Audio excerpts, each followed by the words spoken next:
Boa noite, estamos aqui hoje no Jornal dos Estudantes Desesperados. Os temas abordados serão políticas públicas e a sustentabilidade. Passo minha palavra agora para a entrevistadora Maria. Obrigada, Letícia. Bom, agora o João Vitor vai falar um pouquinho a respeito das características dos profissionais e do trabalho relacionado com a Empaer. Boa noite, meu nome é João Vitor e hoje eu vou falar sobre as características dos profissionais da Empaer Mato Grosso, que foi um artigo feito, foi uma pesquisa que foi feita com os profissionais da Empaer de Mato Grosso. Nesta pesquisa, ele resolveu avaliar o quesito de profissionalismo dos profissionais presentes na Empaer de Mato Grosso. Neste artigo, ele falou sobre a lei Penater, que engloba já como os profissionais da Empaer relacionados à extensão rural deviam se envolver nesse tipo de serviço. No artigo foi provado que os profissionais da Empaer, grande parte não se enquadram nessa lei imposta, solucionando assim uma reformulação da Empaer. Por exemplo, no artigo foi mostrado que 48% dos profissionais presentes na Empaer Mato Grosso têm acima de 50 anos, ou seja, isso mostra que a metodologia de ensino que eles tiveram foi uma metodologia muito atrasada. Outra característica citada é que grande parte dos profissionais são apenas técnicos, não tem um ensino superior. E outro quesito é que a Penater, ela visa que haja mais profissionais no quesito de humanas e sociais presentes na Empaer. Sendo assim, grande parte deles eram somente de ciências agrárias, né? Era agronomia, técnicos em agropecuária e entre outros, né? Outro quesito apontado, ele cita um pouco sobre a Lei ATER, que foi uma lei imposta para que o produtor, o agricultor, ele tenha mais noção das coisas que acontecem. No caso, por exemplo, ele quer que o produtor tenha um conhecimento científico. Por exemplo, ele quer que saiba o que resultou aquilo. Não que ele tenha só um conhecimento empírico, que ele não se importe com as razões ou os meios e só se importe com os resultados. A Lei Penater, ela visa uma uma agricultura mais sustentável, ou seja, ela visa uma agricultura com um quesito mais ecológico, coisa que a Revolução Verde trouxe ao contrário no nosso Brasil. Sendo assim, a Revolução Verde, por exemplo, trouxe pacotes tecnológicos, paradigmas tecnológicos, problemas todos em si que apenas afetaram quesitos ambientais e sociais, né? Então, a lei imposta Penater visa combater a Revolução Verde. Não em si a Revolução Verde, mas sim as suas causas, os seus problemas ocorridos nela. Eu passo a palavra para Maria Clara. Agora eu vou falar um pouquinho sobre a agricultura familiar no Nordeste do Brasil. Primeiro, a gente tem que levar em consideração que a maior parte do Nordeste está localizada na região semiárida. Mas o que isso vai influenciar na agricultura? Principalmente em razão de ser uma região semiárida, o conjunto do clima com os solos torna a agricultura pouco favorecida. Isso é uma questão que já atrapalha bastante. Somado a isso, principalmente os agricultores familiares, eles somam a maior parte da cadeia de agricultura, eles são cerca de 80%, só que eles concentram em relação à terra só 36%. Então a gente percebe que tem uma questão de consideração fundiária muito forte lá. Somado a isso, também tem a questão de que eles não têm um alto nível de escolaridade, porque cerca de 40% dos agricultores familiares não sabem ler nem escrever. Então eles têm dificuldade de aderir às novas tecnologias do mercado. E somado a isso, eles praticamente não têm assistência técnica, ou seja, eles não têm um agrônomo que pode auxiliar eles. Até porque, além da questão da área deles ser muito pequena, é uma questão que falta condição de dinheiro mesmo. E aí que entram as políticas públicas.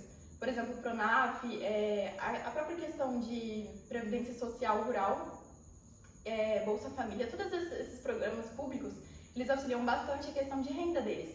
Porque, por exemplo, quando a gente fala da questão da renda dos agricultores familiares, cerca de 40% vem do que eles produzem, do que eles vendem, da questão agropecuária, mas a maior parte, cerca de 56%, vem da questão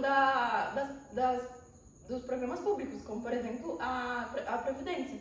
Então, a gente entende que para os agricultores familiares do Nordeste, a maior parte da renda deles vem desses programas.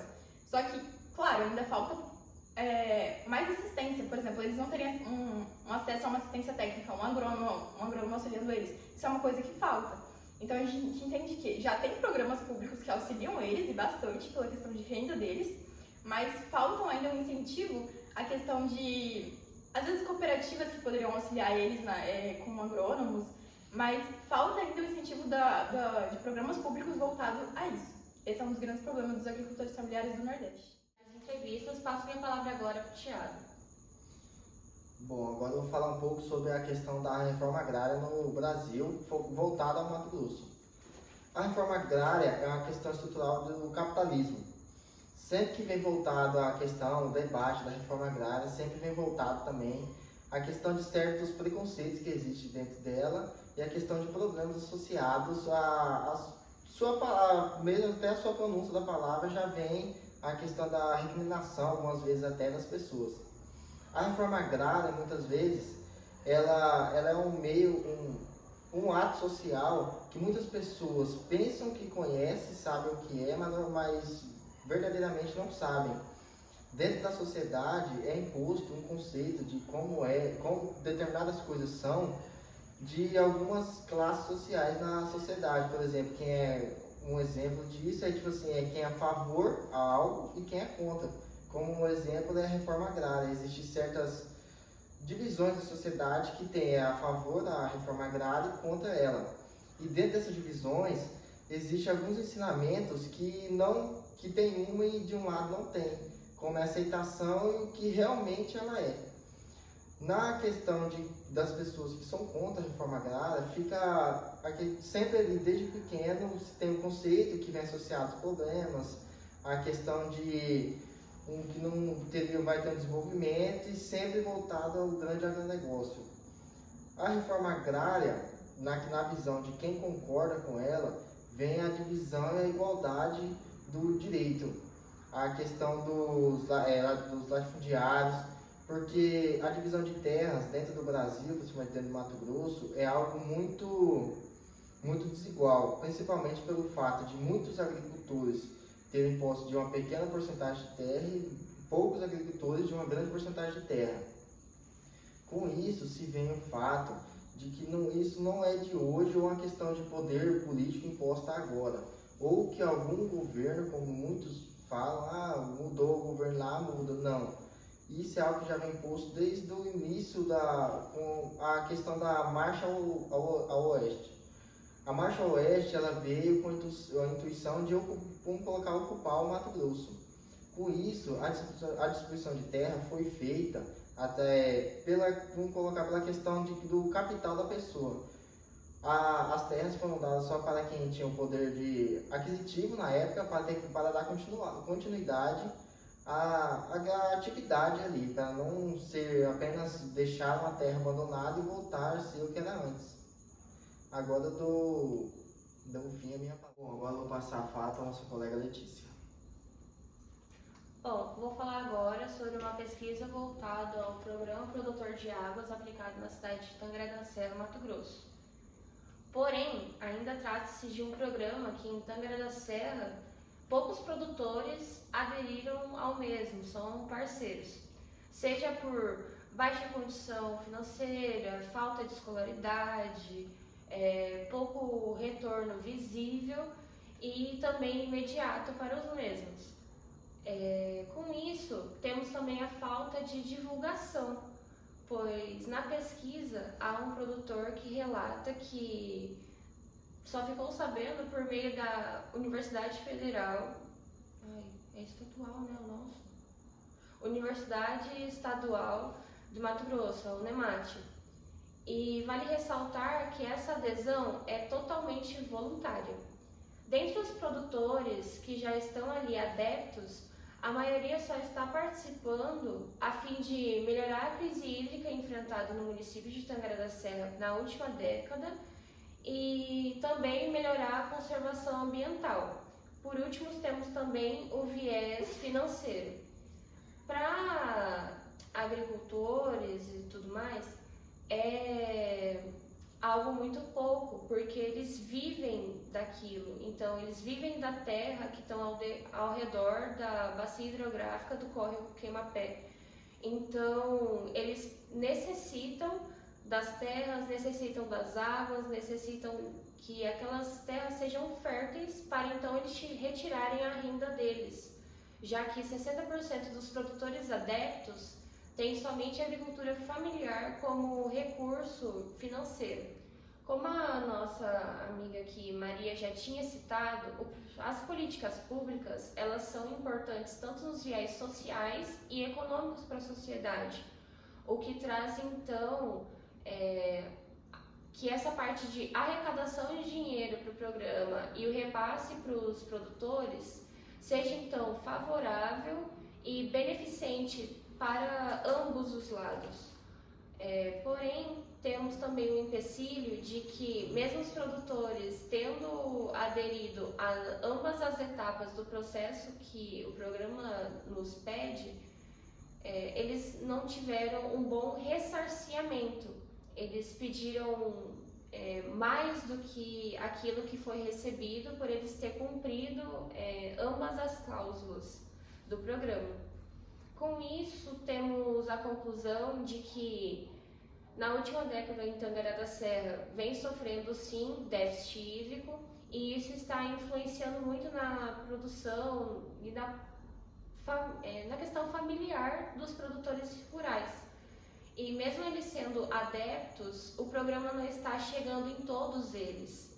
Então, precisaria de ajuda na divulgação do projeto, precisaria ajuda no repartilhamento de verbas, nessa parte de arrecadação também das mesmas, novas maneiras de incluir os produtores nessa revenda dos próprios produtos produzidos. Finalizando agora o Jornal dos Estudantes Desesperados, temos então uma roda de conversa voltado ao artigo Método Mesmes como indicador de sustentabilidade.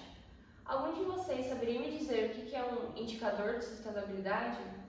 Eu acredito que seja algo que vai mensurar o quão aquela área, aquele espaço, aquela fazenda, o que for ser utilizado, vai ter uma taxa de sustentabilidade e o quão a ação antrópica atuou naquele lugar.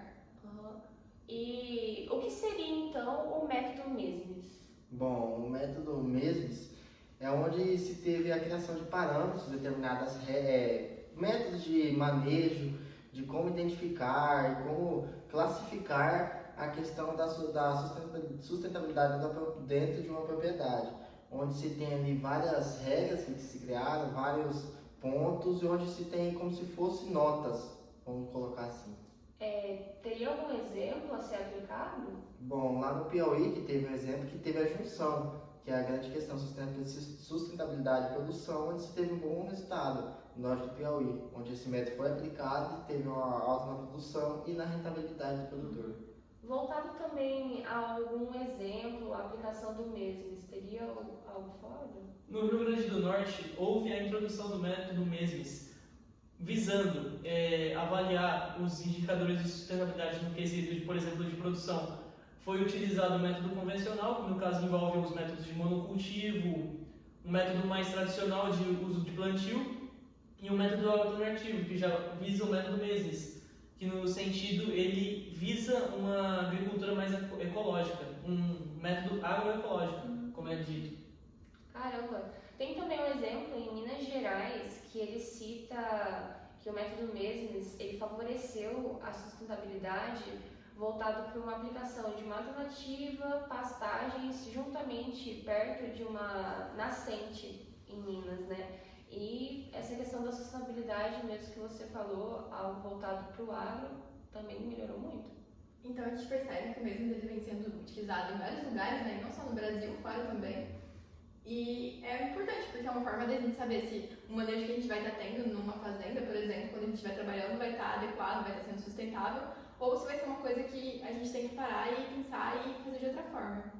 Bom, eu acho que era isso. Obrigada pela atenção.